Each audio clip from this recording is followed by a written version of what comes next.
வணக்கம். ஜூலை 22ஆம் தேதி இன்னைக்கான 2வது பதிவு. பங்குச்சந்தையில் நடந்த சில விஷயங்கள விரைவாக பார்க்கலாம். முக்கியமான தகவல், நான் செபி ரெஜிஸ்டர்ட் அட்வைசர் கிடையாது. நம்ம சேனல்ல இருந்து எப்போதுமே ஸ்டாக் ரெக்கமெண்டேஷன்ஸ் கிடையாது.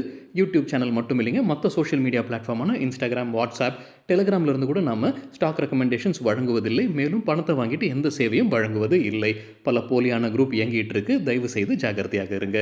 இந்த வீடியோவில் காட்டக்கூடிய அனைத்து கம்பெனிகளும் வெறும் இன்ஃபர்மேஷனல் பர்பஸ்க்காக மட்டுமே முதலீடு செய்யுங்கன்னு சொல்கிற வீடியோ கிடையாது. எந்த ஒரு முதலீட்லையும் ரிஸ்க் இருக்கும். ரிஸ்க் புரியாமல் இன்வெஸ்ட் செய்யாதீங்க. ரிஸ்க் புரியலைன்னா தயவு செய்து இன்வெஸ்ட்மெண்ட்டை தவிர்த்துருங்க. நம்ம ருபி டிரைவர் சேனலை ஆதரிக்கிற அனைத்து நல்ல உள்ளங்களுக்கும் நன்றி. சில இண்டிவிஜுவல் ஸ்டாக்ஸ் மற்றும் செய்திகள் விரைவாக பார்க்கலாம். இந்தியாவுடைய துணை ஜனாதிபதி திரு ஜெகதீப் தான்கர் ராஜினாமா செய்திருக்கிறாரு. உடல் நலம் காரணமாகத்தான் ராஜினாமா செய்திருப்பதாக அறிவிப்பு வெளியிட்டிருக்கிறாரு.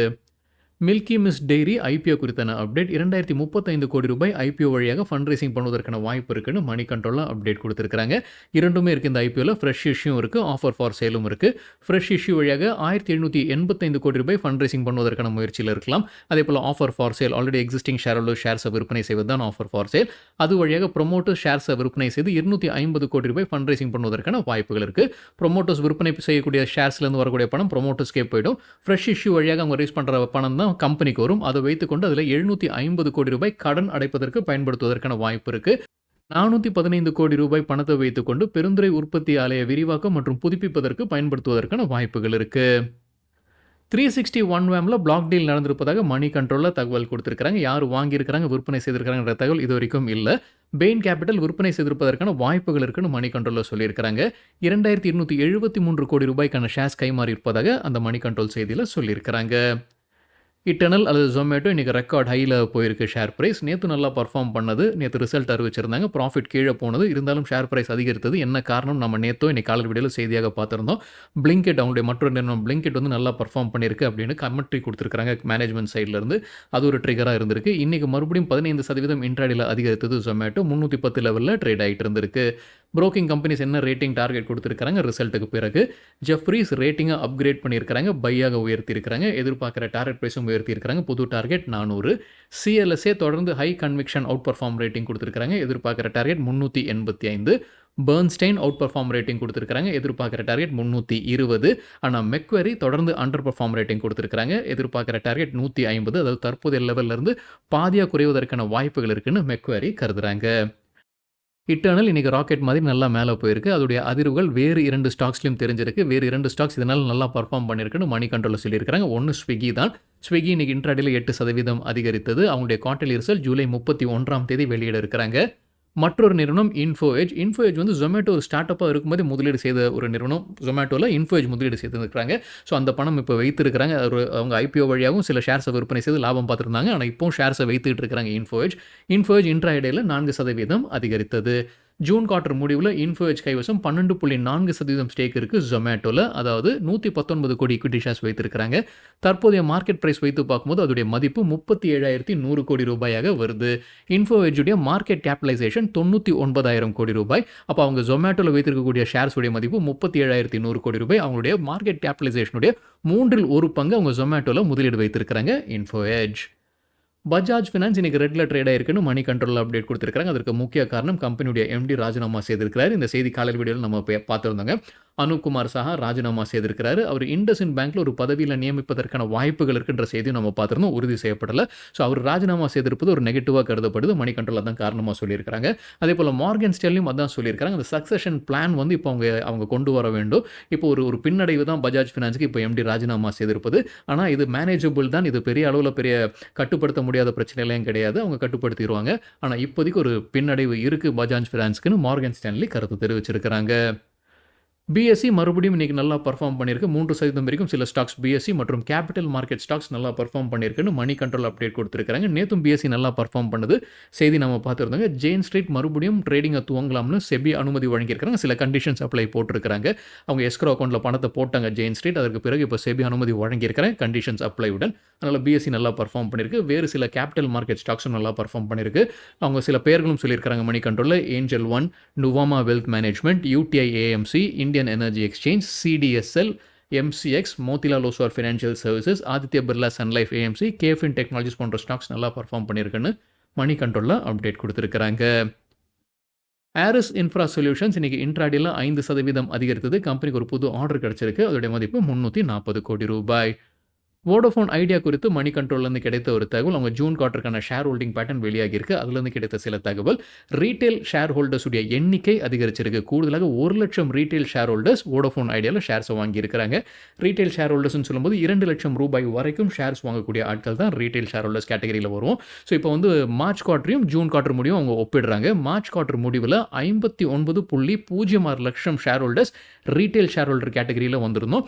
இப்போ வந்து ஜூன் குவார்ட்டர் முடிவில் பார்க்கும்போது 60.24 லட்சம் ரீட்டெயில் ஷேர் ஹோல்டர்ஸ் இருக்கிறாங்க. ஸோ ரீட்டெயில் ஷேர் ஹோல்டர்ஸுடைய எண்ணிக்கை அதிகரிச்சிருக்கு. 1,00,000 ரீட்டெயில் ஷேர் ஹோல்டர்ஸ் ஷேர்ஸை வாங்கியிருக்கிறாங்க கூடுதலாக வோடஃபோன் ஐடியாவில். அதே நேரத்தில் மியூச்சுவல் ஃபண்ட் அவங்க வைத்திருக்கக்கூடிய ஸ்டேக்கை குறைச்சிருக்கிறாங்க. மார்ச் குவார்ட்டர் முடிவில் 4.5% ஸ்டேக் வைத்திருந்திருக்கிறாங்க மியூச்சுவல் ஃபண்ட். இப்போ ஜூன் குவார்ட்டர் முடிவில் அது 3.88% குறைஞ்சிருக்கு. அதே போல் ஃபாரின் போர்ட்ஃபோலியோ ஹோல்டிங்ஸும் வந்து குறைஞ்சிருக்கு வோடஃபோன் ஐடியாவில். மார்ச் குவார்ட்டர் முடிவில் 10.11% ஸ்டேக் வந்திருக்கிறாங்க. இப்போ கிட்டத்தட்ட பாதி ஆயிடுச்சு. 5.98% இருக்குது ஜூன் குவார்ட்டர் முடிவில். ஸோ இது கவனிக்க வேண்டிய விஷயம். ரீட்டெயில் ஷேர் ஹோல்டர்ஸுடைய எண்ணிக்கை அதிகரிக்குது. அவங்களுடைய ஸ்டேக் சொல்லி அவங்களுடைய எண்ணிக்கை அதிகரிக்குது. அதே நேரத்தில் மியூச்சுவல் ஃபண்ட்ஸ் அவங்களுடைய ஸ்டேக்கை குறைக்கிறாங்க. ஃபாரின் போர்ட்ஃபோலியோ ஹோல்டிங்ஸும் அவங்களுடைய ஸ்டேக்கை குறைச்சிருக்கிறாங்க. டாக்டர் ரெட்டிஸ் தரப்புல ஒரு அப்டேட் இருக்கு. நியூயார்க் ஆலையில் United States Food and Drug Administration ஆய்வு நடத்தியிருந்திருக்காங்க. இப்போ அது முடிவு கொண்டு வந்திருக்காங்க. சில இஷ்யூஸ் இருந்திருக்கு, ஆனால் அது பெரிய அளவில் எதுவும் இல்லை. அது கம்பெனி அதை சால்வ் பண்ணிடலாம் அப்படின்னு வாலண்டரி ஆக்ஷன் இண்டிகேட்டட்னு போட்டு அவங்க அந்த இன்ஸ்பெக்ஷனை முடிவு கொண்டு வந்திருக்கிறாங்க. யுஎஸ்எஃப்டிஏ டாக்டர் ரெட்டிஸுடைய நியூயார்க் ஆலையில். ஆஃப்கான்ஸ் இன்ஃப்ராஸ்ட்ரக்சர் இன்னைக்கு இன்ட்ராடேல 4% அதிகரித்தது. ₹6,800 கோடி கான்ட்ராக்ட் கிடைச்சிருக்கு கம்பெனிக்கு குரோவேஷியன் ரயில்வே கிட்ட இருந்து. ராஜு இன்ஜினியர்ஸ் தரப்புல ஒரு அப்டேட் இருக்குது. குவாலிஃபைட் இன்ஸ்டிடியூஷனல் பிளேஸ்மெண்ட் வழியாக ஃபண்ட் ரைசிங் முடிவு கொண்டு வந்திருக்காங்க. ₹160 கோடி அவங்க ஃபண்ட் ரைசிங் செய்திருக்காங்க இந்த QIP வழியாக. பிஎல் கஷ்யப் அண்ட் சன்ஸ் இன்ட்ராடேல 4% அதிகரித்தது. அவங்களுக்கு ஒரு ஆர்டர் கிடைச்சிருக்கு. ₹910 கோடி ஆர்டர். பிபிடிபி லிமிடெட் கிட்ட இருந்து கிடைத்த ஆர்டர் இது. லெமன் ட்ரீ ஹோட்டல்ஸ் ராஜஸ்தானில் புது ஹோட்டலை திறந்திருக்கிறாங்க. இதை சேர்த்து கம்பெனி கைவசம் இப்போ ராஜஸ்தானில் 11 ஹோட்டல் இருப்பதாக அப்டேட் கொடுத்துருக்காங்க. பிஎன்பி ஹவுசிங் ஃபைனான்ஸ் நேற்று குவார்ட்டர்லி ரிசல்ட் வெளியிட்டிருக்கிறாங்க. நெட் ப்ராஃபிட் ₹534 கோடி இயர் ஆன் இயர் 23% அதிகரிச்சிருக்கு. நெட் இன்ட்ரெஸ்ட் இன்கம் ₹760 கோடி இயர் ஆன் இயர் 17% அதிகரிச்சிருக்கு. Net interest margin 3.75%. போன வருடம் இதே குவார்ட்டரில் 3.65% நெட் இன்ட்ரெஸ்ட் மார்ஜின் அதிகரிச்சிருக்கு. கிராஸ் என்பிஏ 1.06% இந்த குவார்ட்டரில். போன வருடம் இதே குவார்ட்டரில் 1.3% கிராஸ் என்பிஏவும் குறைஞ்சிருக்கு. பிரிகேட் என்டர்பிரைசஸ் தரப்புல ஒரு அப்டேட் இருக்குது. நம்ம முன்னவே செய்தி பார்த்துருந்தோங்க. பெங்களூரில் அவங்க நிலம் வாங்கியிருக்கிறாங்க ₹588 கோடி செலவில்ன்ற செய்தி நம்ம முன்னே பார்த்துருந்தோம். ஆனால் அதை வைத்துக்கொண்டு என்ன செய்ய போகிறாங்கன்றது தெரியலன்னு அதற்கு இப்போ விளக்கம் கொடுத்துருக்காங்க கம்பெனி. ₹5,200 கோடி வருவாய் கிடைக்கக்கூடிய ப்ராஜெக்ட்ஸ் அங்கே ஏற்படுத்த போகிறதாக சொல்லியிருக்கிறாங்க Brigade Enterprises. Dhanlaxmi bank quarterly result அறிவிச்சிருக்கிறாங்க. ப்ராஃபிட் ₹12 கோடி. போன வருடம் இதே குவார்ட்டரில் கம்பெனி நஷ்டத்தில் இருந்திருக்கிறாங்க. ₹8 கோடி நஷ்டம்.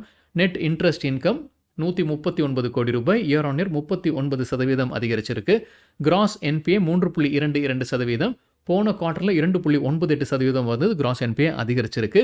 நெட் என்பியும் அதிகரிச்சிருக்கு. போன குவார்ட்டரில் 0.99%. இந்த குவார்ட்டரில் 1.13%. ஐஆர்இடிஏ குறித்து மணி கண்ட்ரோல்லேருந்து கிடைத்த ஒரு தகவல். கம்பெனியுடைய சேர்மன் மற்றும் மேனேஜிங் டைரக்டர் பேட்டி கொடுத்துருக்காரு. அதுலேருந்து கிடைத்த ஒரு தகவல். ஜென்சால் இன்ஜினியரிங்க்கு கடன் கொடுத்துருக்காங்க ஐஆர்இடிஏ. அது திரும்ப பெறுவாங்களான்ற கேள்விக்கு திரும்ப பெறுவோம்ன்ற நம்பிக்கையை தெரிவிச்சிருக்கிறாரு கம்பெனியுடைய சேர்மன் மற்றும் மேனேஜிங் டைரக்டர். அதற்கான ப்ரொவிஷன்ஸ் இப்போதைக்கு தேவைப்படலை. ப்ரொவிஷன்ஸ் ஆனால் இப்போதைக்கு தற்காலிகமாக அவங்க ஏற்படுத்தியிருக்கிறாங்க. ஆனால் தேவைப்படாதுன்ற மாதிரி சொல்லியிருக்கிறாரு கம்பெனியுடைய சேர்மன் மற்றும் மேனேஜிங் டைரக்டர். எவ்வளவு கடன் எக்ஸ்போஷர் இருக்குன்னா ₹700 கோடி. அதில் ₹100 கோடி கிட்டத்தட்ட அவங்க ரிகவரி பண்ணியிருக்கிறாங்க. ஸோ மீதம் ரிகவரி பண்ணுவதற்கான முயற்சியில் இருக்கிறாங்க. அதற்காக அந்த ப்ரொவிஷன்ஸில் இப்போதைக்கு ₹275 கோடி டெம்பரரியாக வைத்திருக்கிறாங்க. அதுவும் தேவைப்படுதுன்றதான் சொல்லியிருக்கிறாங்க. அதை ரிகவரி கிடைச்சிருன்ற நம்பிக்கை தெரிவிச்சிருக்கிறாரு. பிஎஃப்சி நிறுவனமும் ஜென்சால் இன்ஜினியரிங்க்கு கடன் கொடுத்துருக்காங்க. ஆனால் அந்த அக்கௌண்ட்டுக்கு மோசடி நடந்திருக்குன்ற சந்தேகம் இருக்குன்றது எழுப்பியிருக்கிறாங்க பிஎஃப்சி. ஆனால் ஐஆர்டிஏ அந்த சந்தேகத்தை இன்னும் எழுப்பலை. அவங்க சொல்லியிருப்பது வந்து ஆர்பிஐடைய பாலிசி படி தான் நம்ம போக முடியும். இப்போதைக்கு அவங்க எழுப்பலை.